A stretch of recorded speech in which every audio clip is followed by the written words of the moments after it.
Hey guys, it's Sekaar, and we're going to be doing this build video a little bit differently. This is going to be my build for the Nightblade for the Scribes of Fate chapter. I really like this build a lot. The reason why we're not doing some footage at the beginning of this is because I know that a lot of you guys have been asking for more footage of the build, so we're going to change it up a little bit. So I'm just going to be talking to you guys right now at the beginning, as kind of a little bit of an introduction. And then at the very end of the video, I'm going to be playing a bit of footage for this. So I hope that you guys enjoy, and if you like this new format, let me know in the comments. I would appreciate it. Also, if you're not subscribed, please do so. It is free and it helps me out tremendously. But guys, no more talking. Let's just get on with the build.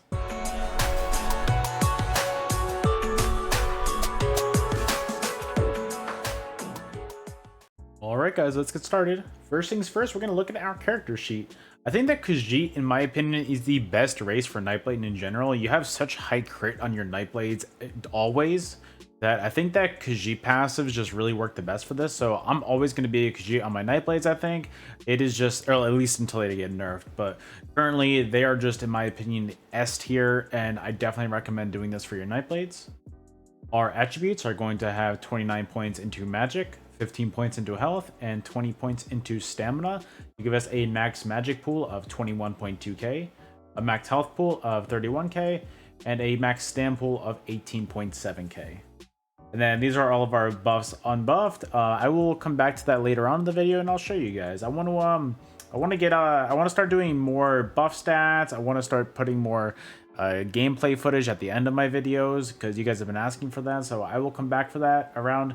That'll be at the end of the video. So just stick around for all of that. Our Mundus is going to be the Shadow to increase our critical damage and healing by 13%. And then our food is going to be the Orzoga Smoked Bear Haunch. This is going to increase our max health by 4,300. It's also going to increase our magic and stamina recovery by 369. And I always say this in all my videos, if you can't afford that, because that's incredibly offensive, that's incredibly expensive on PC, just use the Jewels of Miserable Food. It's basically the exact same thing. You just lose, that's 3,900 health. This is 4,300, so you lose 400 health, and then this is 369 recovery. This is 357, so you lose 400 health and then 12 magic and stamina recovery. So, and it's a lot cheaper. So if you can't afford this one because it's very expensive, it goes like for over 30k per on PC, just use the Jewels of Miserable Food. It's really not too different. We're also going to be Vampire Stage 3 because the passive for Undeath on Stage 3 is insane. You basically have built-in Pariah. I don't know if you guys remember that set, but you basically have built-in Pariah because of this. Reduces your damage taken by up to 30% based on your missing health. So that is absolutely massive, and I definitely recommend that. Also, our gears are going to break down like this. Our helmet, or for our monster set, is going to be a heavy Balrog's helmet in the reinforced trait. We're going to be using a light divine shoulder for Balrog as well. Balrog is going to give us a line of weapon and spell damage, and then when using an ultimate ability, you gain weapon damage equal to the amount of total ultimate consumed. So basically, if you use an ultimate and you use 200 ult, it is going to give you 200 weapon and spell damage. If you use and then also it's going to give you physical and spell pen as well, equal to 23 times the amount. So let's say we're going to still run with the 200. We do 23 times 200. That's going to give you 4,600 pen as well. So that is huge as well. Our front bar set is going to be Curse of the Night Mother in the heavy reinforced trait for our chest piece.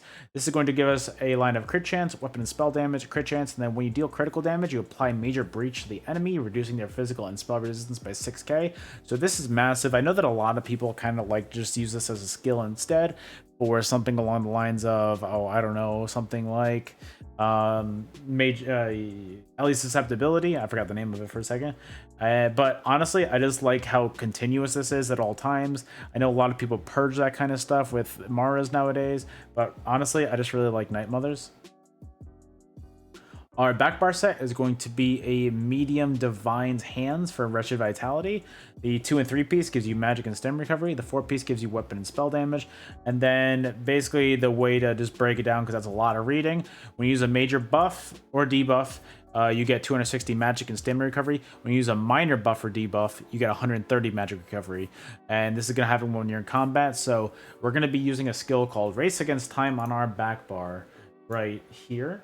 And this is going to give us both a major buff and a minor buff. It's going to give us major expedition and minor force. So that alone, that skill will proc both conditions of wretched vitality. And honestly, you'll just have that recovery basically at all times in combat.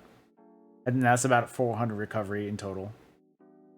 We're also going to have an extra slot in this build. So as always, we're going to be using trainee for that. We're going to be using a medium divine's belt. Then medium wretched vitality boots in well fitted as well. And heavy Night Mother's legs in reinforced. Our jewelry is going to be wretched vitality in the infused trait with a weapon and spell damage enchantment on it. And then our mythic on this is going to be Markin in the infused trait with a weapon and spell damage glyph on it. Markin is just going to overall increase our damage and tankiness. It's going to give us 200 weapon and spell damage and then 2314 armor to give us a little bit of tankiness. And then also, Ring of the Night Mother is going to be our other ring. This is going to be in the infused trait with a weapon and spell damage enchantment on it as well. And then for our front bar weapons, we're going to be using dual wield axes of Night Mother. Our main hands are going to be Nirnhoned with a shock damage enchantment on it, and our offhand is going to be sharpened with a poison damage enchantment on it. I like axes because it's going to increase your overall crit damage, and I just really like the amount of crit that you have on this. If we go back to our character sheet, we have... oh, that's our back bar. Let's switch to our front bar real quick. Sorry. I'm just going to use my PC UI. So if we go to our front bar real quick, we can see that we're at 36% crit, and that's pretty high on our build. And then our back bar is going to be Ice Staff of Wretched Vitality in the defending trait with an increased weapon spell damage enchantment on it as well. Alright, so looking at our skills, they're going to break down like this. Our main spammable is going to be Concealed Weapon. Concealed is just honestly so much damage all the time. It stacks in so many great ways. When you leave Sneak, Invisibility, or Major Expedition, your damages are going to be increased by 10% as well. So that is honestly huge. You're hitting really hard with this. Also, while slotted, you're getting Minor Expedition. So that's just going to increase your movement speed by 15%. And it just makes you really fast. I love that so much. We're also going to be using Camo Hunter. This is going to give you, it's basically only used as a buff.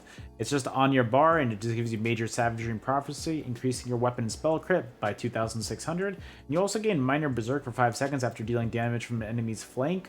So, you know, that's huge. That's why a lot of Nightblades go for your, you know, like hit you in the back when they're doing that, is because it's going to proc their Camo Hunter, and they're going to also get Minor Berserk as well. Also, Power Extraction, this is going to be a nice little AoE that you can use on people that are roll dodging, but more importantly, you're using this at the beginning of fights because this is going to be your buff to give you Major Brutality and Sorcery and Minor Courage.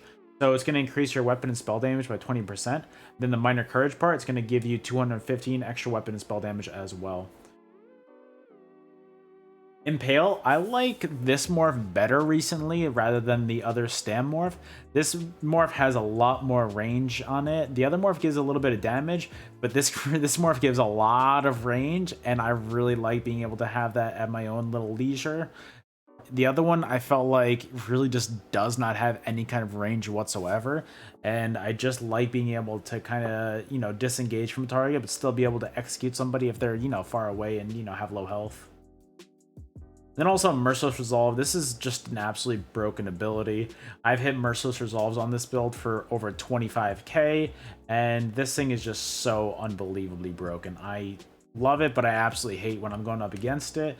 So whenever you do a light or heavy attack, you're going to gain a stack, and on 5 stacks, you get to shoot your bow off. So a lot of people use the in-cap Merciless Resolve combo, and it just deletes people from 100 to 0 health so quickly. It is honestly unbelievable. And then, and also make sure you do this morph. This morph heals you more and does more damage. And then in cap, this is like the ultimate as old as time.